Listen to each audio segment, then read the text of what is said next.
Kukina Pagiba Ani State Force Sinara Haina Hoji Yamna Kana Viral Chaliba video Duki Matanga Wafam Kratang Tamzage Ahamba video Siana Yang Winners Ichino Mayam. Hauzik social media da sandorang Kuki na Paduna Tamliba Mueni Tadurakli Hariba video du Aranmani Ariba video ni Hausipuki and the Tadurak Paletri. Kukina Pagiba Mui Aniado Tadurak Palate Huji Yamna Kana Viral Chaliba video se Hanagi video ni Adudi Pausiana Tatosi Kukina Pagiba Mui Anido Hauzik Hojiko and the Tadurak Habagi Pause Taminarasi. Ichino Mayam Hojik Tadoriba video city Hanagi video ni Mayam Nasu Uramani Asimamang Tabaksu Sankibada Kuki Singna Pazalaga Mogi Makutsa Labakanda Aikogi Lady Imama Sung State Force Mayamna Omzalaga Thomzen Badagi Tadora Kiba Hanagi video Aduni Mayam Nasu Kangamani Aduga Hojiki and State Force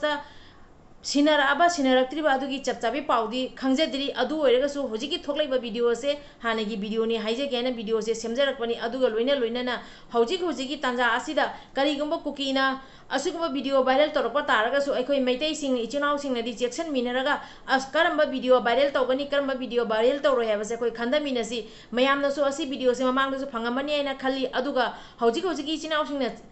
Toglai base I-10 haiba gari dugini aduga mamang da Kuki hojik ngarang nini humni dagi Kuki singna phajan kiba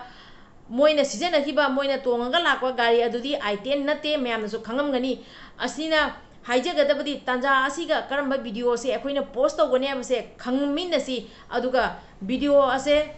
achumba natragadi mayam share tobiganu haibagi ofam simtang thamjage adu Taksabadi nate Chino Mayam, Parimum channel lang asigi, Hojik Tinga Sotina video se upload Tauzarak Pasiki Maramdi, Mayamana phone to Biraga on the Hangba, Yauri, Akogi, China Onido, Tadore High, State Forski Kuta Chale, Haina, Adubu, Tautabu Hojik Pawadi, State Forski Kuta, Piraba Pirak Tribaduri, Chapsabi Power, Sukanza de, Tautabu Hojiki video city, Hanagi video ni Hijagana, and a video system Jarakani, Chino Mayam. Ado hayang amuk mathang video da phajana sanase hojik yam su thenge ado section na leiminasy Kuki singi lalong da Kuki singna khaliba wakhana se karine khoi khanda minaraga Kuki gi lalong di khoina phajana khanda bam thoi aduna khongthang se karma kamaina thangane bado khanda minasy yamna sangna ngang aroge thengsu thenge ai hojik pung tara helae ado isino sing yafam da video mate amdam thamjara kaina video se pujarak pani Kangli pakna yai pare ibudo pakang mana yai pare ado amukam haijaramge video share to rakpa matamda karamba video akoine share to gani karamba video akoine share to roi habase khatang khanda minasi tanja asida akoina proof leitragadi share se pangtau da tawraga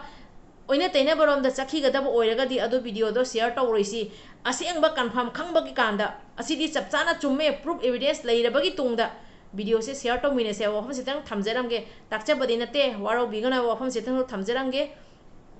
losanjarage chino mayam kanglai pakna yai phare ibudo pakhang mana yai phare aduga aroi bada aikogi angang ani do leiriba akogi state government central government amasung leiriba central force amasung state force singna athuba matamda angang ani dubu tek ta kaidana puthokpiu haibagi aroi bada pukning chingthanjaraga leibiriba lenga khudima ki mafamda pari mom channel na ikok nonjari angang ani duna waram doriba moigi thamoi duga phauram doriba moigi